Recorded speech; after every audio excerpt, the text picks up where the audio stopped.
जय हिंद, जय भारत, जय श्री राम। ये विषय होगा त्योहार। त्योहार जो मनाया जाता है, त्योहार का वास्तविकता क्या है। आज त्योहार का वास्तविकता बहुत बिगड़ चुका है। इसके विषय में हम बताएंगे। जैसे रामनवमी के विषय में ये है, त्योहार क्या है। ये जैसे आज आप लोग महापुरुषों के जन्मदिन जो मनाते हो, तो जन्मदिन के ऊपर आप क्या करते हो कि उस महापुरुष के विषय में बताते हो। जैसे नेताजी सुभाष चंद्र बोस, गांधी जी, सरदार भगत सिंह, चंद्रशेखर आजाद इत्यादि, ये जितने महापुरुष हैं, इनके विषय में इनके परिचय देते हो। इन्होंने जन कल्याण के लिए क्या क्या काम किया, ये देश के लिए, समाज के लिए, और इनका जो जो भी कार्य है, इनका जन्म कब हुआ, ये सारी बातें उस दिन बताई जाती है। देखो, ये रामनवमी हो और कृष्ण जन्माष्टमी हो, इसी तरह से जितने भी, या गणेश चतुर्दशी हो या हनुमान जयंती हो, ये लोग एक त्यौहार के रूप में मना लेते हैं। उस दिन क्या है, बनाना, खाना, खेलना, कूदना। और होली के दिन है, होली के दिन रंग, गुलाल, अबीर उड़ाना, गाना बजाना करना, और कुछ उसके विषय में बताना नहीं। ये रामनवमी के दिन भी ऐसे ही हो रहा है, और भी बहुत से ऐसे पूजा पाठ हो जाते हैं। लेकिन वास्तव में उस दिन क्या होना चाहिए, राम जी के विषय में बताना चाहिए कि राम जी का जन्म कब हुआ, राम जी मानव समाज के लिए क्या क्या मार्गदर्शन दिए, ये बताया जाना चाहिए। कृष्ण के, भगवान कृष्ण जो हैं, उनके जन्माष्टमी के समय में भी ये बताया जाना चाहिए कि उनका जन्म कब हुआ, जन कल्याण के लिए क्या क्या कार्य किया, भक्ति मार्ग के विषय में उन्होंने क्या बताया।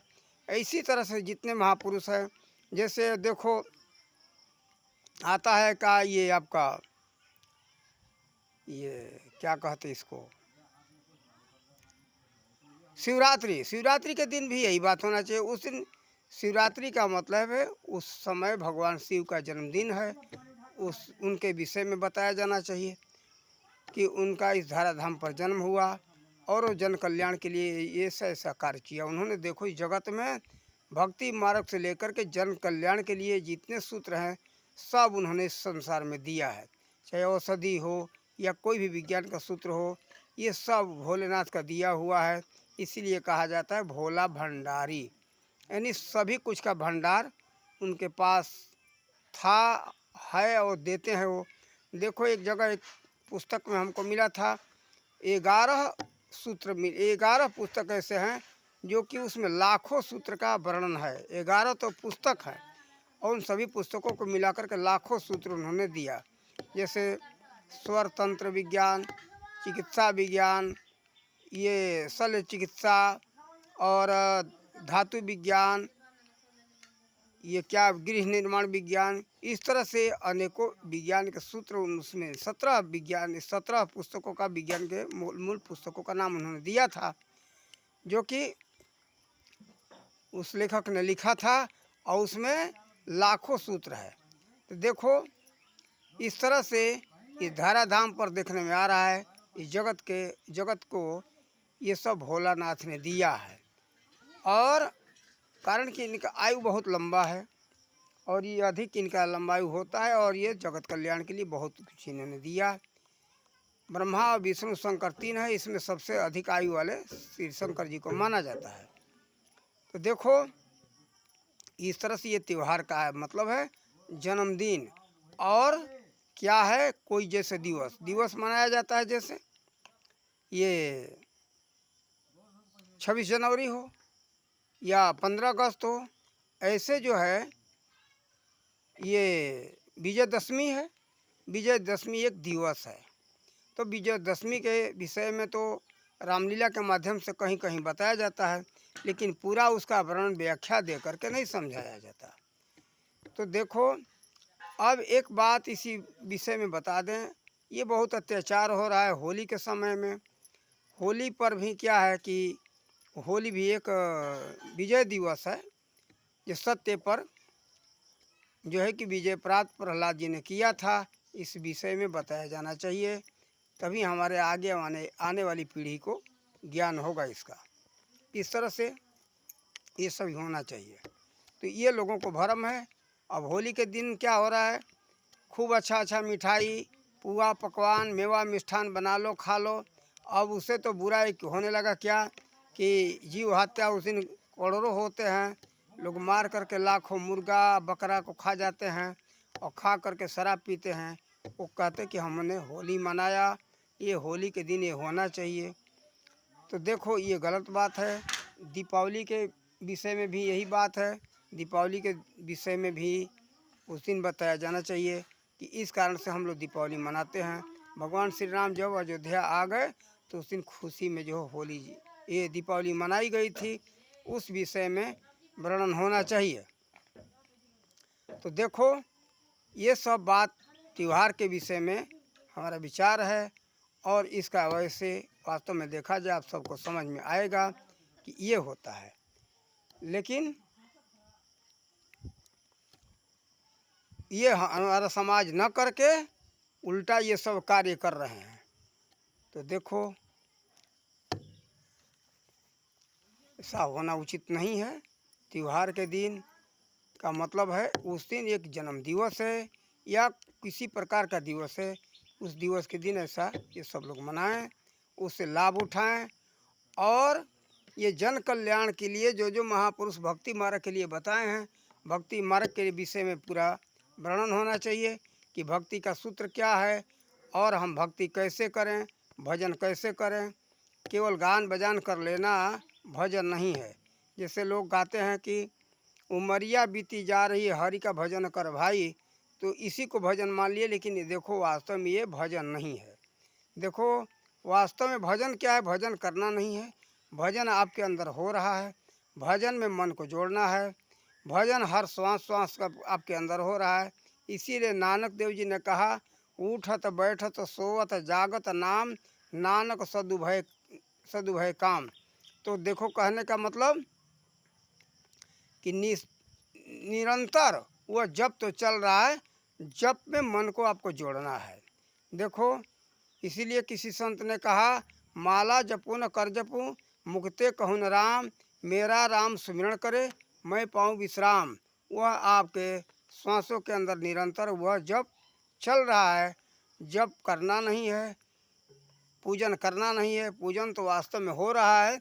ये बाहरी जो ये पूजन हो रहा है एक प्रकार का, ये हम जैसे कि कोई महापुरुष हो, अपने घर में माता पिता हो, उनके सेवा का कार्य है। समय से भोजन, समय से उनका स्नान, समय से सारी व्यवस्थाएं की जाती है। ये वो एक प्रकार का होता है कि सुबह पुजारी उठे तो जा कर के स्नान कराए, दतुवन कराए ठाकुर जी का। उसके बाद जो है उनका आरती किए, आरती करने के बाद बाल भोग बनाए, बाल भोग कराए, फिर दोपहर का राजभोग है, यानी दोपहर का भोजन। देखो इस तरह से ये सब सेवा है। तो सेवाएं ठीक है, इसको पूजा ही मान लो, कोई बात नहीं। लेकिन वास्तविक पूजन क्या है, अपने अंदर हो रहा है। और ये सारी चीज़ें जो बाहर में हम लोग कर रहे हैं ना, ये कोई चीज़ बाकी नहीं है, निरंतर ये चल रहा है।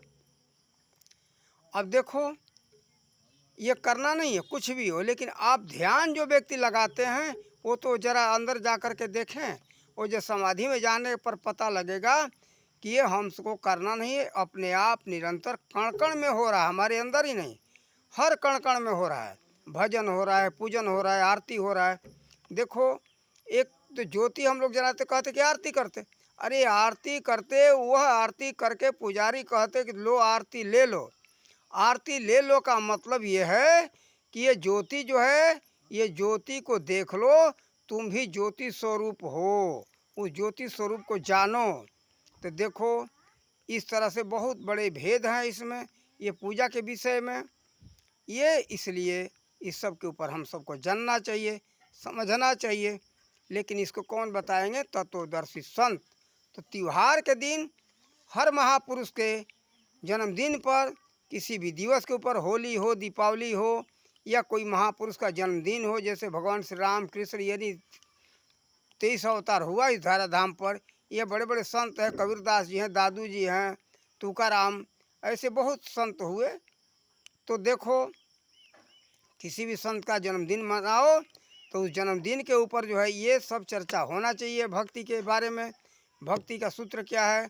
और सब बहुत से सूत्र हैं, लेकिन देखो जहाँ वास्तव में अनहद नाद, खैचरी मुद्रा और नाद ब्रह्म, शब्द ब्रह्म माने वो परमात्मा का नाम जो निरंतर आपके अंदर अजपा जाप जो चल रहा है, अजपा जाप के विषय में वो जानकार व्यक्ति से पता करो, जो बिना जपे हुए निरंतर कण कण में वह नाम जप हो रहा है, उसके बारे में जानकारी करना चाहिए।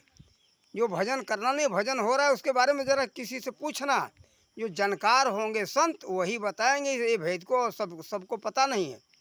इसीलिए महाभारत शांति पर्व अध्याय 6 में भीष्म पितामह जी ने कहा, नाम अनंत अंत को जाना, एक नाम ते पद निर्वाणा। और ये उस एक नाम का ज्ञान किसी संत को होता है। तो एक चौपाई में उन्होंने बताया है, वो चौपाई पूरा याद नहीं आ रहा है, उसमें अंत में कहा है कि नाम वो सुमिर संत जे हृदय विवेका, उसमें अंत में ये बात है, सुमिर ही संत जे हृदय विवेका, एक चौपाई का पंक्ति भूल रहा हूँ। तो सभी उस नाम का सुमिरन नहीं कर सकते। तो देखो हाँ उसका आ गया यार, परम तत्व नाम जो है का, वह नाम जो है परम तत्व, स्वयं स्वतंत्र जो तत्व है परमात्मा, अजर अमर अविनाशी सर्वव्यापक, वह एक ही है। परम तत्व नाम जो एका है, नहीं वह तत्व एक ही है, वह नाम एक ही है। परम तत्व अह नाम जो एका, सुमिर संत जे हृदय विवेका, सभी संतों के पास इसका ज्ञान नहीं है।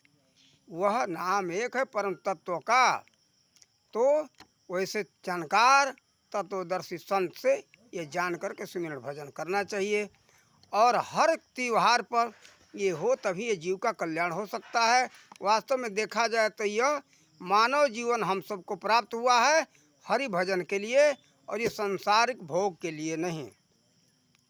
इसीलिए कहा कि स्वार्थ साच जीव कहे, हाँ करिए राम पद पंकज नेहा, देह धरे कर फल यही भाई, भजिए राम सब काज बिहाई।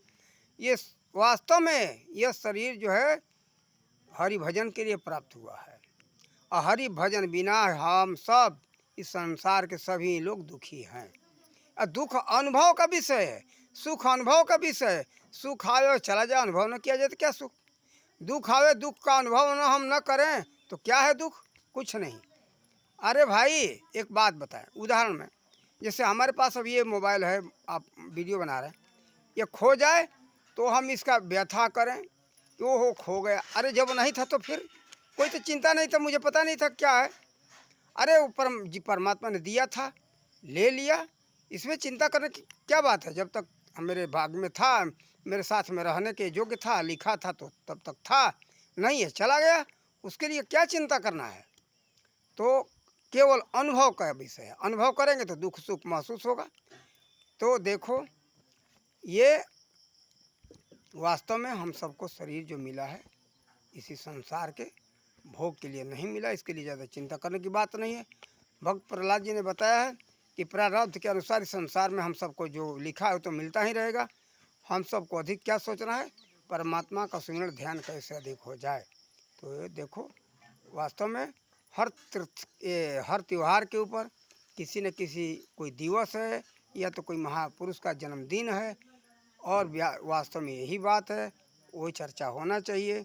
और पूजा पाठ का वास्तविक एक सेवा है। ये पूजा पाठ वास्तव में हर कण कण में हो रहा है, अपने आप हो रहा है, निरंतर हो रहा है। हम सब क्या करेंगे, हम लोग क्या करते हैं, फूल तोड़ करके चढ़ा देते। और देखो ये पूजा हम लोग जो करते, चलो भाई ये भोलेनाथ को जल चढ़ा दें, तो मान लो उसमें समय बर्बाद करते हो। अरे ये जगत क्या है, इस संसार में परमात्मा विराजमान है, कोई जानवर है, कोई पेड़ पौधा है, वह सब क्या है, परमात्मा की सेवा ही पूजा है। सेवा करो, ये पूजा हो गया। और कारण कि वो सब में परमात्मा विराजमान है, पेड़ पौधे में परमात्मा विराजमान है। सूख रहा उसको पानी पिलाओ, कोई जीव जंतु है वो भूखा है प्यासा है उसको भोजन कराओ। वहाँ जाते हो तो क्या करते हो। और फूल तोड़ कर के चढ़ाना तो हम गलत बात समझते। देखो फूल जो है ना, नाना प्रकार के पराग छोड़ रहा है, वही मंडल को सुगंधित कर रहा है, हम सबको सुगंध दे रहा है। तोड़ दिए, ले जा करके चढ़ा दिए, नष्ट हो गया। और रहेगा वहाँ पौधे में लगा रहे तो बहुत वायुमंडल में सुगंधी फैलाएगा, पराग फैलाएगा। तो देखो इसलिए वास्तव में ये चीज़ है, तोड़ तोड़ करके चढ़ाना नहीं चाहिए। और हम परमात्मा को तोड़ कर, उसमें भी तो परमात्मा ही है। ये क्या हो रहा है, ये सब नहीं करना चाहिए। पेड़ पौधे में हर जगह परमात्मा विराजमान है। जहाँ जल का आवश्यकता हो, पत्थर पर पानी गिराने से तो अच्छा समझते कि जहाँ पेड़ पौधा में ज़रूरत हो वहाँ पानी दो ना, वो सूख रहा है। ये वास्तविक पूजन है। कोई जीव जंतु हो उसको भोजन कराओ, जो भूखा हो प्यासा हो, ठीक है। लोगों का आस्था है, जाते हैं पानी देते हैं, उसमें भी ज़्यादा हम ये नहीं कहेंगे। लेकिन जाओ, लेकिन ये ध्यान देना, ये हम किस पर जल चढ़ा रहे हैं, क्यों, ये कौन है, क्या इनका संदेश था। भोलेनाथ का वो भोलेनाथ नहीं है। भोलेनाथ जो परमात्मा के महिमा को जाने, वो परमात्मा ज्योति स्वरूप है, उसी के ज्योतिर्लिंग कहा गया है। उस ज्योतिर्लिंग का एक रूप है, वो भोलेनाथ नहीं है। ये समझना लोगों का भूल है। भोलेनाथ का वो लिंग है, कारण कि भोलेनाथ का लिंग कहा गया, कारण कि उन्होंने उस परमात्मा के नाम के बारे में, उनके महिमा को उन्होंने जाना, इसलिए कहा दिया गया भोलेनाथ का लिंग। अच्छा, तो ठीक है, आप लोग ये सभी त्योहारों पर हमने समझाया। त्यौहार का वास्तविकता ये है कि एक जन्मदिन है, उसको आप लोग समझ बूझ करके मनाओ और उससे लाभ लो। और हर जो है कि त्यौहार के ऊपर ऐसा ही होना चाहिए, भक्ति के विषय में समझना चाहिए। और इन्हीं शब्दों के साथ अपने वाणी का विराम देते। जय हिंद, जय भारत, जय श्री राम।